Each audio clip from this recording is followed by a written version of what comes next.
الحمد لله نحمده ونستعينه ونستغفره ونؤمن به ونتوكل عليه ونعوذ بالله من شرور أنفسنا من يهده الله فلا مضل له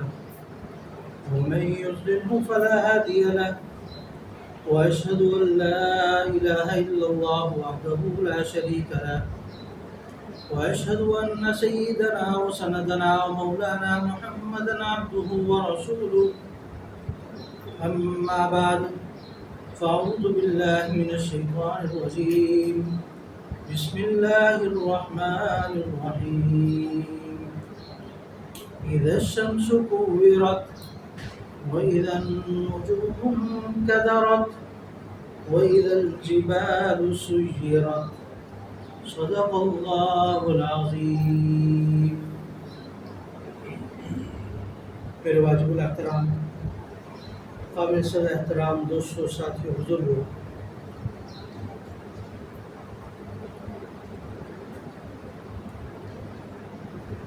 موسم کی شدت، حرارت، گرمی ہمیں ایک چیز کی یاد دلاتی ہے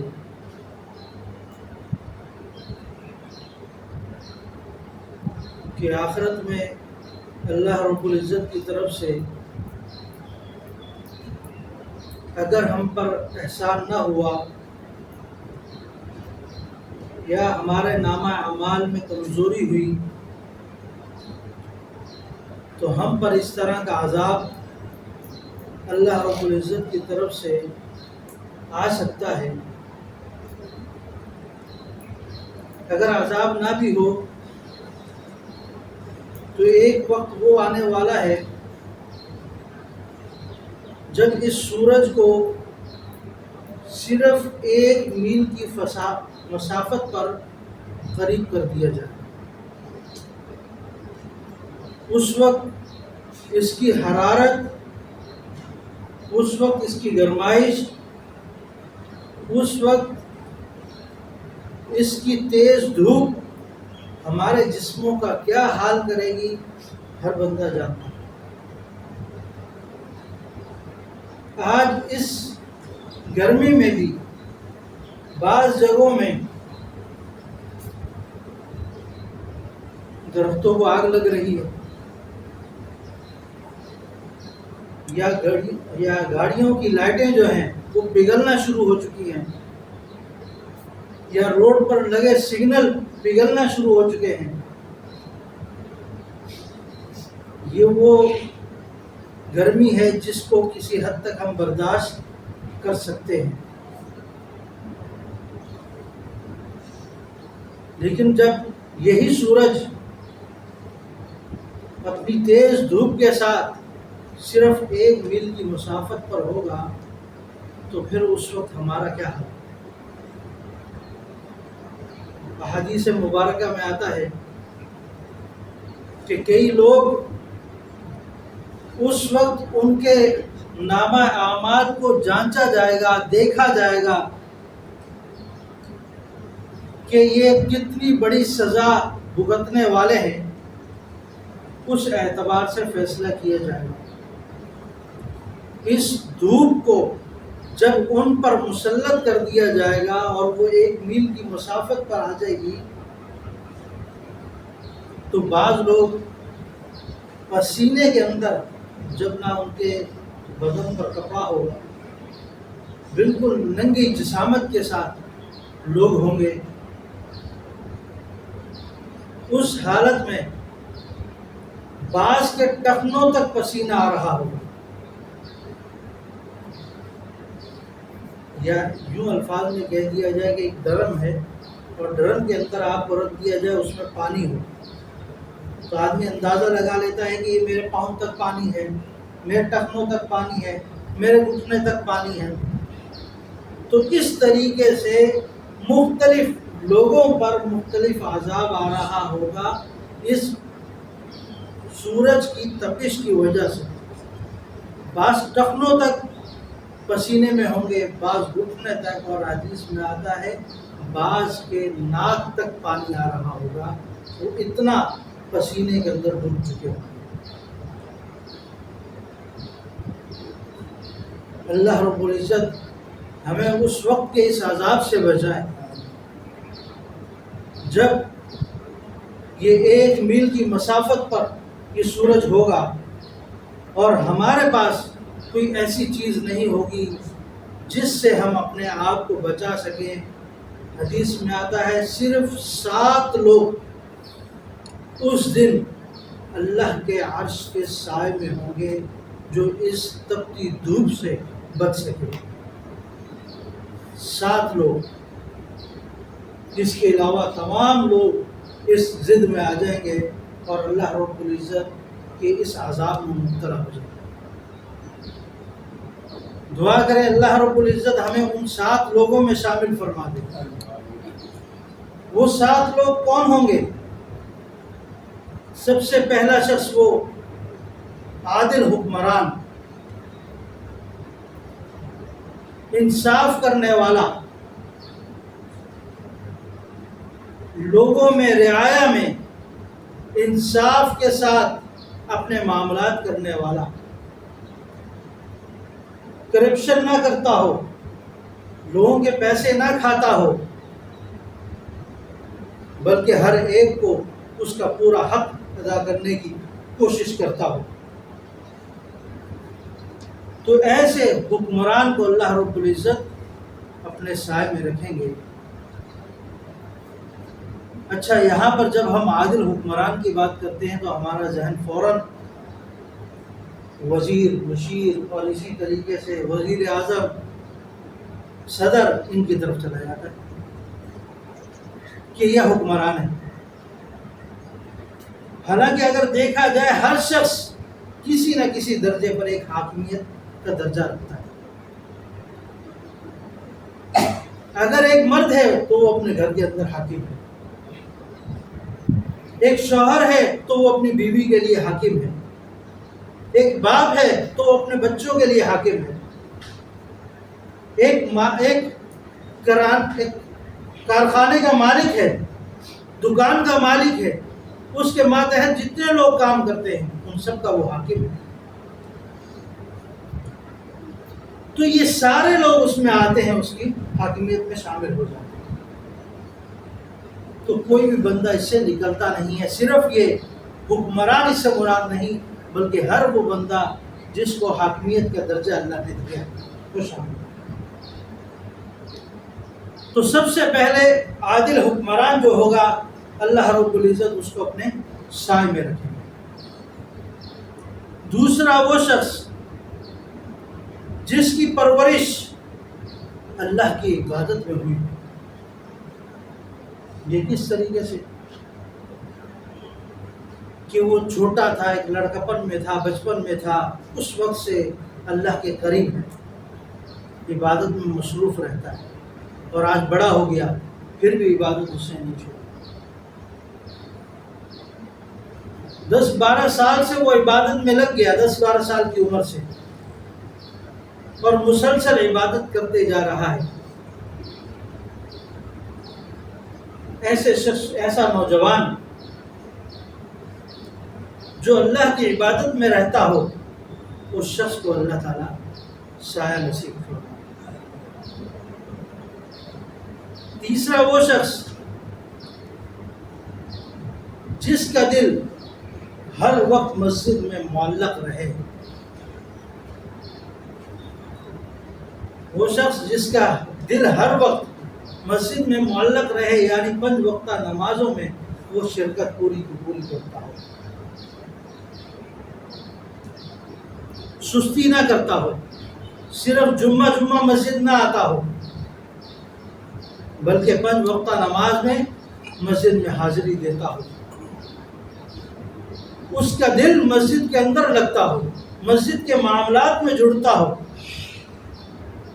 یہاں تبلیغی جماعت والے آتے ہیں ان کے ساتھ بیٹھتا ہو، درس و تدریس ہوتا ہو اس حلقے میں بیٹھتا ہو،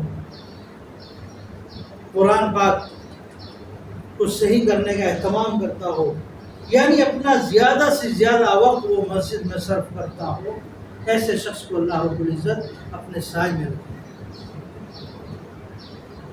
چوتھا وہ شخص، دو شخص، یہاں پہ دو شخص آ جاتے ہیں۔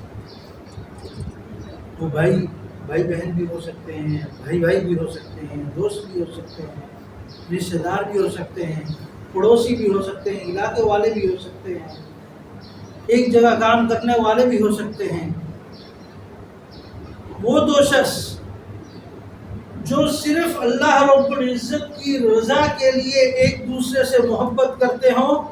اور اللہ رب العزت کی رضا کے لیے ایک دوسرے سے جدائی بھی رکھتے ہیں، کہ اگر کسی معاملے میں آپس میں جدائی کر رہے ہیں تو اس میں بھی ان کا اپنا ذاتی عمل دخل نہ ہو بلکہ اللہ کی رضا شامل ہو، اور جب آپس میں ملتے ہوں اس میں بھی اپنا ذاتی کوئی عمل نہ ہو بلکہ اللہ کی رضا کے لیے ملتے، اللہ کی چاہت کے لیے ملتے ہو، اللہ کی خوشنودی کے لیے ملتے ہو۔ ایسے دو شخص کو اللہ رب العزت اپنے سائے میں۔ ایک صحابی کا واقعہ ہے، بعض حضرت علی رضی اللہ تعالیٰ عنہ سے منسوب کرتے ہیں کہ آپ جنگ کے میدان میں تھے اور ایک کافر کو اپنی تلوار کے زور سے نیچے گرایا۔ اب جیسے ہی اس پر جھکے اس کو مارنے کے لیے اس نے آگے سے تھوک دیا، وہ تھوک آپ کے چہرے پر آیا، آپ پیچھے ہٹ گئے فوراً، کہ اب جو ہے پہلے میں اسے اللہ کی رضا کے لیے مار رہا تھا کہ یہ اسلام کا دشمن ہے، لیکن اب اس کے مارنے میں میری طبیعت بھی شامل ہو گئی کہ مجھے غصہ آ رہا، اس نے مجھ پر تھوکا ہے، اس تھوک کی وجہ سے مجھ میں غصہ آ گیا، تو میں اس حالت میں اس کو نہیں چھوڑ دیتا۔ یہ ہے کہ چھوڑنا بھی اللہ کے لیے اور مارنا بھی اللہ کے لیے، محبت بھی اللہ کے لیے کرنی ہے، نفرت بھی اللہ کے لیے کرنی ہے، اور یہ چیز ہمیں اگر حاصل ہو جائے تو ہم اللہ کے قریب ہیں۔ تو ایسے شخص کو اللہ رب العزت اپنے سائے میں رکھے گا، عرش کے سائے میں رکھے گا۔ پانچواں وہ شخص، گنتے جائیے گا کہیں میری ترتیب آگے پیچھے نہ ہو جائے۔ پانچواں وہ شخص، چھٹا تین پہلے تھے، دو بیچ میں بولتے، نہیں چار ہو گئے، دو شخص ایک ہی ہے، اچھا ایک، دو شخص ایک ہی ہے۔ پانچواں وہ شخص جس کے پاس یا جس کو ایک ایسا موقع ملے کہ ایک منصب پر، ایک بڑے عہدے پر بیٹھنے والی عورت ہو، یعنی کوئی وزیر ہو یا کوئی ایک بڑا عہدہ اس کے پاس ہو، ملکہ ہو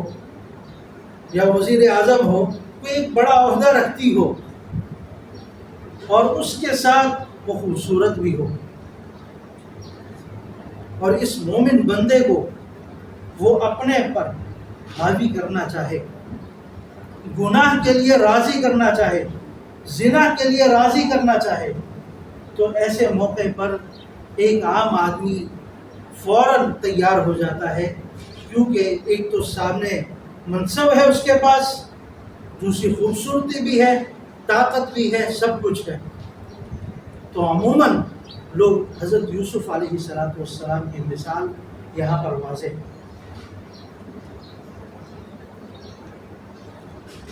جب اس ملکہ نے حضرت یوسف علیہ السلام کو اپنی طرف لانے کی کوشش کی اور زنا کرنے پر آمادہ کرنے کی کوشش کی، تو آپ پیچھے ہٹے اور اتنی تیزی کے ساتھ بھاگنے لگے کہ وہ بند دروازے بھی کھلتے گئے۔ تو ایسے موقع پر اگر کوئی شخص پیچھے ہٹتا ہے جس کے پاس اسباب بھی سارے مہیا ہوں اور جہاں اپنی ذاتی کسی کیا کہا جاتا ہے بے عزتی یا اس کا بھی خوف نہ ہو، وہاں پر بھی وہ پیچھے ہٹ جائے، تو ایسے شخص کو اللہ رب العزت اپنے سائے میں رکھے کہ اس نے اللہ کی رضا کے لیے اس بڑے گناہ سے اپنے آپ کو بچائے۔ چھٹا وہ شخص جو صدقہ خیرات کرتا ہو اور اس انداز سے کرتا ہو کہ اگر اس نے دائیں ہاتھ سے صدقہ کیا ہے تو بائیں ہاتھ کو اس کی خبر نہ ہو، چھپکے سے صدقہ کرتا ہو، چھپکے سے اپنے خاندان والوں کی مدد کرتا ہو، غریبوں کی مدد کرتا ہو، اپنے بھائیوں کی مدد کرتا ہو، اپنے بہنوں کی مدد کرتا ہو۔ ایسے شخص کو بھی اللہ رب العزت اپنے سائے میں رکھے گا۔ ساتواں وہ شخص جو اللہ کے خوف سے تنہائی میں روتا ہو اور اس کی آنکھوں سے آنسو نکلتے ہیں۔ اللہ کے خوف سے تنہائی میں روتا ہو اور اس کی آنکھوں سے آنسو نکلتے ہوں، ایسے شخص کو اللہ رب العزت اپنے سائے میں رکھیں گے۔ یہ 7 افراد ہیں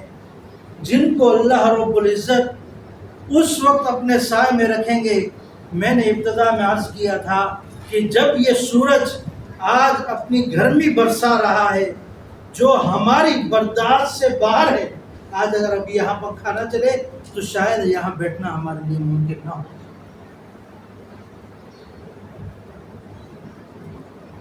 ہم بیٹھ نہ سکیں، اور اکثر ہوتا ہے گھروں میں لائٹ چلی گئی، پریشانی۔ تو جب یہ سورج صرف 1 میل کی مسافت پر ہوگا، اس وقت اللہ رب العزت کے سائے میں صرف یہ 7 لوگ ہوں گے جن کا ذکر میں نے کیا ہے۔ باقی سب اس حالت میں ہوں گے، کسی کا پسینہ ٹخنے تک آیا ہوگا، کسی کا پسینہ گھٹنے تک آیا ہوگا، اور کوئی پسینے میں اتنے لت پت ہو چکے ہوں گے کہ ان کے ناک تک پسینہ آ چکا ہوگا۔ اتنی شدت کی گرمی ہوگی، اور اس وقت اللہ رب العزت ان 7 لوگوں کو